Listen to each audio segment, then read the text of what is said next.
मनुष्य अक्सर इस सोच में डूबा रहता है कि ईश्वर वास्तव में है या नहीं। कई बार हम ईश्वर को सिर्फ एक ऊर्जा मानते हैं तो कई बार इसे सर्वोच्च मानकर पूजते हैं। कई लोग ऐसे भी हैं जो ईश्वर के अस्तित्व पर शक करते हैं। कई विद्वानों और मनुष्यों के अनुसार ईश्वर के अनेकों रूप हैं। शास्त्रों में भी ईश्वर के अस्तित्व पर मुहर लगाई गई है। बौद्ध धर्म की स्थापना करने वाले गौतम बुद्ध ने मानव जाति को अपने ज्ञान से जीवन जीने का तरीका सिखाया था। ईश्वर के अस्तित्व पर भी बुद्ध ने ज्ञान दिया था, जो कि एक कहानी के माध्यम से हम समझते हैं। एक बार बुद्ध के पास एक व्यक्ति आया। उसने बुद्ध से पूछा कि क्या वाकई में ईश्वर है या नहीं। बुद्ध ने जवाब दिया, क्या वाकई में तुम्हें जानने की इच्छा है कि परमात्मा होते हैं या फिर तुम ऐसे ही पूछ रहे हो।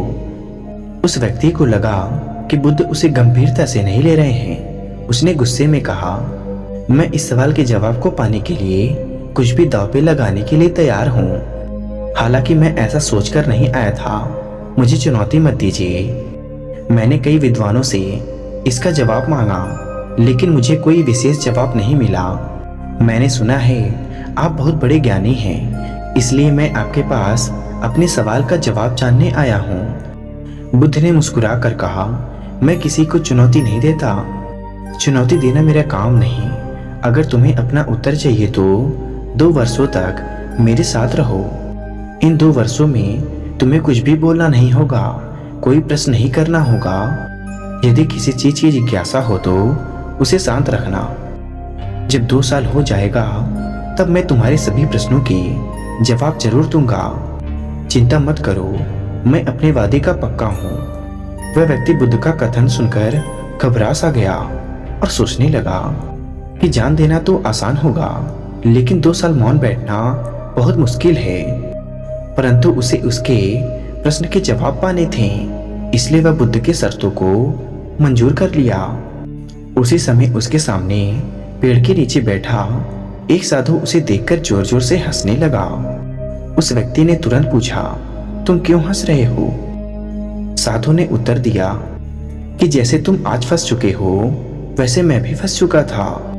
मेरे मन में भी प्रश्न थे, लेकिन बुद्ध ने कहा 2 साल चुप रहो, फिर उसके बाद जो पूछना हो पूछ लेना।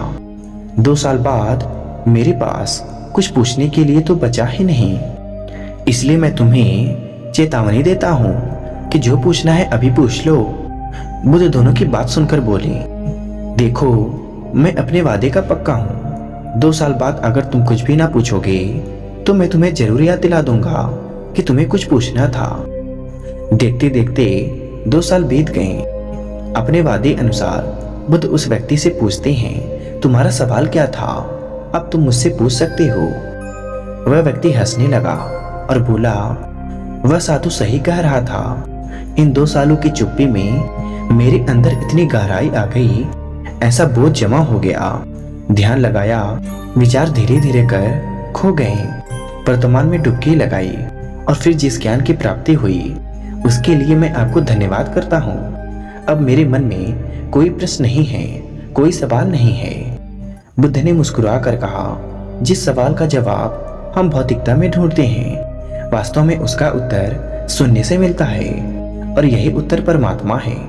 प्रत्येक मनुष्य ईश्वर का अंश है और वह हमारे अंदर ही छुपा बैठा है।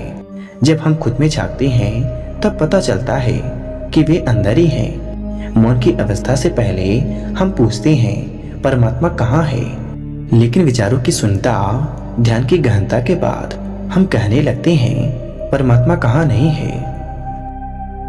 तो मेरे प्रिय दोस्तों, ये तो किसी को भी नहीं पता कि ईश्वर वास्तव में होते हैं या नहीं, लेकिन बुद्ध के अनुसार ईश्वर हमारे अंदर ही है। बस जरूरत है कि ध्यान के माध्यम से व मन की शांति से उन्हें अपने अंदर खोजने की।